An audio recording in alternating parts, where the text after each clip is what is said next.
Masterchef experience so far has been a roller coaster, a bit of a cliche, but it's the only way to describe it. It's intimidating. It's an intimidating start to the day, and then particularly when you don't know what lies ahead, that adds to it. This morning, you are cooking for your place in the quarter-final. Each of you has a mystery box on your worktop. Please remove the box.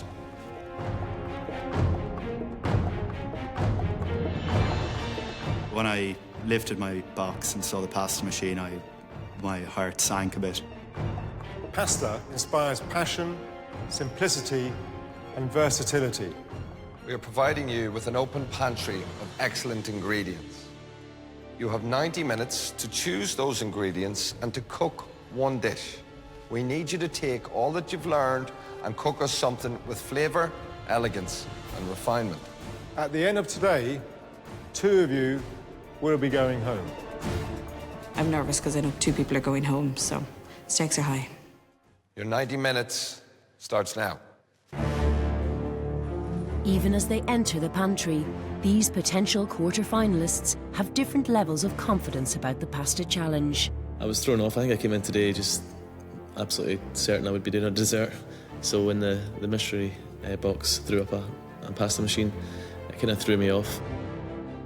Pasta is something that I got a machine for my birthday. I've been making pasta, I wouldn't say on a regular basis, but no, I've done it a couple of times, so I was happy about it. Everybody knows that somebody's going to mess up, somebody's going to have to be at the back of the queue, and whatever 2 are, have to go. I was a bit apprehensive. The pasta challenge was a big challenge for me. I think I've made it twice at home with a rolling pin on a kitchen table, so I wasn't confident when I saw the machine. I see you're very quick off the mark there with your pasta there. Yeah, I wanted to get it done quickly. I'm not too comfortable with it. So what's the next move? I'm going to roast some butternut squash, some thyme, some paprika, a little bit of chilli in there, and do like a stack lasagna, open lasagna. So tell us what you learned from yesterday's task. Precision, I think is what I learned. So I'm hoping to bring precision into my work today, and you'll see a better plate of food. Fighting challenge. Good. Simplicity is the key, I think. So I've decided what I'm going to do is I'm actually going to do an asparagus soup and have a single ravioli in it. And I'm taking a risk because I've decided, and I'm worried about it, I've decided I'm going to do a chicken mousse that hopefully it doesn't split. So hopefully I can pull it off. But I'm trying to take on board what Dylan said to me yesterday and be confident and believe in myself. So that's what I'm trying to do. I'm not going to deny to you, I'm worried about the chicken mousse. I'm still talking, haven't I? Yes. Yeah, you are. I get nervous. But you are talking the talk. I mean, I'm taking a risk with this and it could fail dramatically, but I'm not thinking like that. It sounds very light. Yeah. A lot of thought gone into it. We have to go for it. This really is about flavour and behind purity you. of taste. No prisoners today, Niamh, no prisoners. No. It's great that they're thinking on their feet as well, because, like, if you think Niamh, she's thinking about it, she really wants to succeed and do something a bit risky to really push herself, and I think that's really good to see. Yesterday, Diana drew high praise from one of the world's top chefs. Today, she's hoping to follow up by drawing on flavours from her homeland.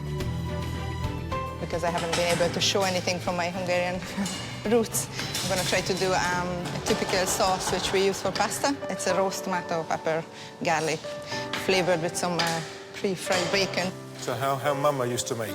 Grandma. I was under strict supervision with Grandma in the kitchen. Sounds very traditional and tasty. I try to refine it, so it's going to come up to what we're looking for, hopefully at the end. My grandmother was a great cook. I spent my childhood with her in the kitchen, and so this is kind of a little bit of a dedicated dish for my grandma. While Diana starts today in a strong position, Mark and Nick came in for the harshest criticism yesterday, so a good performance could make all the difference. There's only 6 places available, so you really have to be kind of ticking all the boxes. What are you up to? I'm going to do a fig wrapped in spinach and pancetta. So that's going to be served with a ravioli filled with minced meat. I'll patty that into a ball, and I'll fill that in the ravioli. You're hoping that this is going to work? I hope it does. It sounds delicious.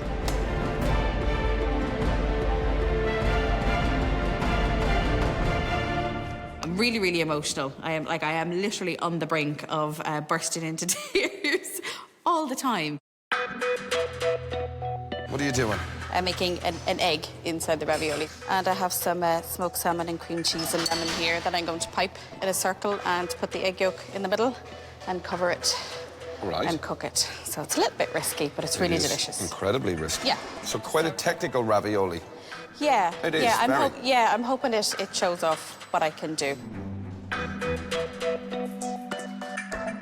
Hugh has been accused of overcomplicating his cooking, so pasta is his chance to take a different approach. I will be looking today to make the dish more elegant and simple, and hopefully that'll show the judges that I'm moving forward. Tell us, what do you got planned? Gonna make some pasta today. Good man. What are you going to do? Gonna keep it simple. Good. So the pasta's the main dish here, is the main ingredient of the dish. I'm going to do a filled pasta, like a ravioli. Yes.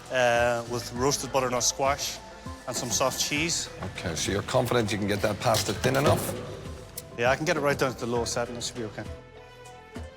I've cooked pasta. I think if you get this far in the competition and you haven't cooked pasta, you should be asking yourself some questions. OK, Charlie, so tell us, what are you doing here, pal? At the moment, I'm just getting my tagliatelle shaped. I'm far from a pasta expert, so this is only the second time I've ever made pasta. Don't seem to be doing too bad, Charlie. A little bit. What vegetables are you going to use in the pasta, if any? No, I'm just going to have a fish, cream Just sauce and pasta, and just keep it simple. But Charlie, for me, I feel that he might be slightly on edge today, even though we think he's a great cook. But because he really wants it, he feels a bit flustered at the moment. Yesterday, Nessa's messy workstation had a negative impact on her cooking. To claim a quarter-final place, she needs a tidy performance on every level. What I'm hoping to do is smoked haddock and egg yolk raviolo. Well, hopefully, Yeah. it'll be better than yesterday. Yeah, after I'm trying to be clean after Parfait Gate. I hardly recognise you. Or I didn't Puree recognise Gate. you without all the plates and bowls and ingredients everywhere. Yeah. You're on your best behaviour, and good for you. One sort of thing that was nice was that I got some praise for working a bit more neatly this time round, which I was really working hard at today, so. OK, guys, an hour has gone. You have half an hour left.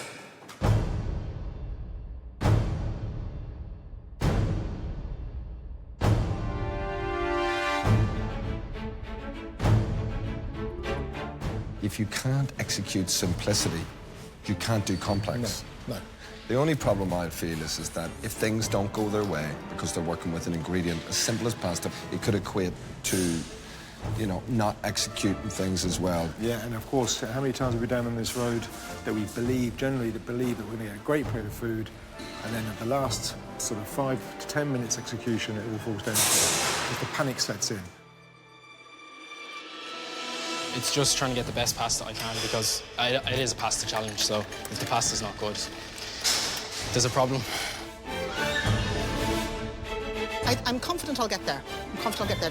Now, I want it to look really well on the plate as well as taste good. Their flavours I love.